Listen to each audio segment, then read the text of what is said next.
விஞ்ஞான முறைப்படி ஊழல் செய்யும் ஒரே கட்சி திமுக தான். கருணாநிதி ஆட்சியில் ஊழலுக்காக கலைக்கப்பட்டதும் திமுக ஆட்சிதான் என்று அதிமுக பொதுச் செயலாளர் எடப்பாடி கே பழனிசாமி விமர்சித்துள்ளார்.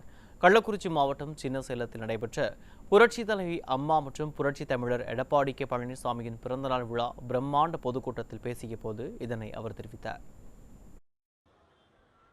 இந்த பகுதியிலே பல்வேறு திட்டங்களை நாங்கள் கொண்டு வந்தோம். அதையெல்லாம் முடக்கிட்டாங்க. அம்மா மினி கிளினிக், இதுல என்ன அரசியல் காழ்ப்புணர்ச்சி உங்களுக்கு தேவை?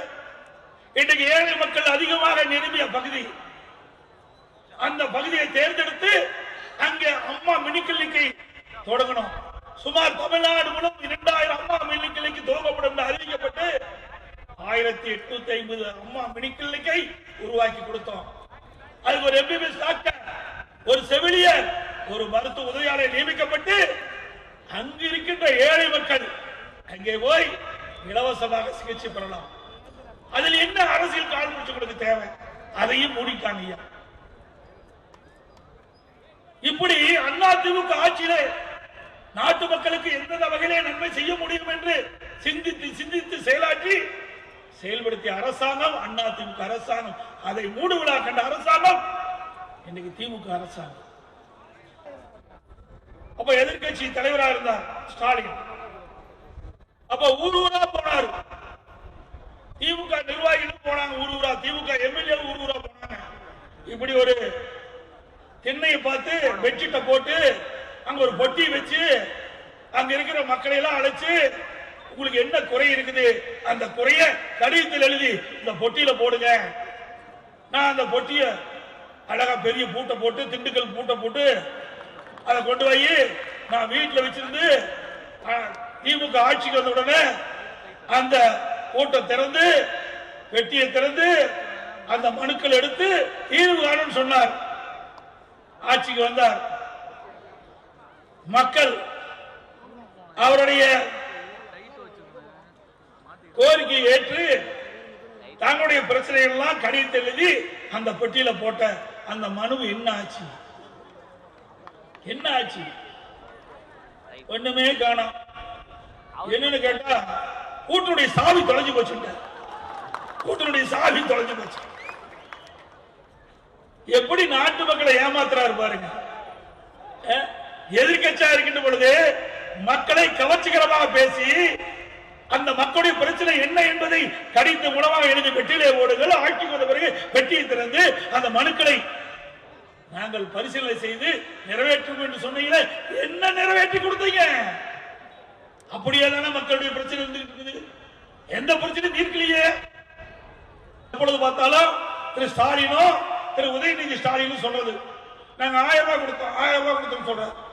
நான் வீட்டுல இருந்து எடுத்து கொடுத்தேன். என்னமோ சம்பாதிச்சு பணத்தை கொடுத்த மாதிரி. அப்புறம் நாங்க கட்டணமெல்லாம் பேருந்து நீக்கணும்னு சொன்னீங்க. அந்த பேருந்துல ஏறி இறங்கினா தான் உயிர் உத்தரவாதத்துக்கு. ஓட்ட ஒரிசல் பேருந்து, அந்த பேருந்துல பயணம் செல்கின்ற போது அப்படியே ஒழுகுது, கொடையை பிடிச்சிட்டு போறாங்க. நகர பேருந்துல நம்முடைய மகளிர்கள் கட்டணமில்லா பேருந்துல பயணம் செய்கின்ற பொழுது கொடையை கொண்டு போகணும் மழை காலத்துல. அப்பதான் நிலையாக கீழே இறங்க முடியும். இப்படிப்பட்ட பேருந்து இயக்குவதற்காக ஒரு ஆட்சி தேவை. அதிமுக ஆட்சி இருக்கின்ற பொழுது 15000 புதிய பேருந்துகளை கொடுத்தோம். 15000 புதிய பேருந்துகள். நீ எவ்வளவு ஏன் பேருந்து வாங்கியிருக்கிற? வெறும் 3500 பேருந்து தான் கொடுத்திருக்கிற. காலாவதியான பேருந்து, இயக்க முடியாத பேருந்து, டயர் ஒரு பக்கம் கழட்டிட்டு போகுது, சீட்டு பக்கம் ஒரு கழட்டிட்டு போகுது. இப்படி மோசமான பேருந்துகளை இயக்கி மக்களை ஏமாற்றி இன்றைக்கு இந்த திட்டத்தை நாங்கள் செயல்படுத்தணும் சொல்லுது வெட்கக்கேடானது. ஏன்னா விஞ்ஞான முறைப்படி ஊழல் செய்கிற ஒரே கட்சி திமுக கட்சி தான், வேற எந்த கட்சி கிடையாது. இன்னைக்கு திரு கருணாநிதி நாட்டுடைய முதலமைச்சர் இருக்கின்ற பொழுது ஊழலுக்காக கலைக்கப்பட்ட ஒரே அரசாங்கம் திமுக அரசாங்கம் தான். அது அப்படியே தொடருது. கலெக்ஷன் கமிஷன் கரப்ஷன் அது அப்படியே ஆணி அடிச்ச மாதிரி திமுக ஆட்சியில பார்க்கப்படுகிறது. பாருங்க, டாஸ்மாக் ஊழல்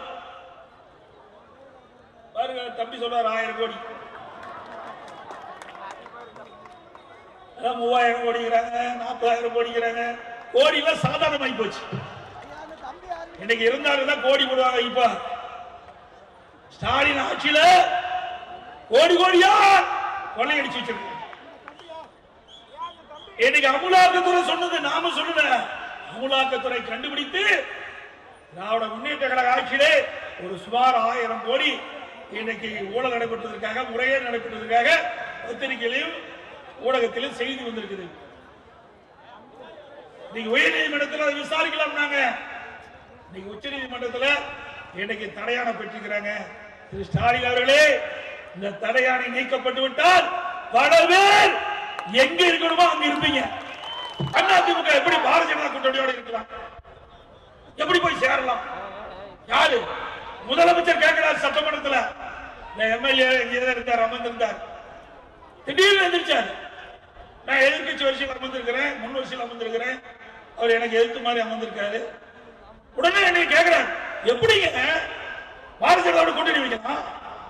நீ 2030 வரைக்கும் கூட்டணி வைக்க மாட்டேன்றீங்க, எப்படி போய் வைக்கிறீங்கன்னு கேட்கிறேன்.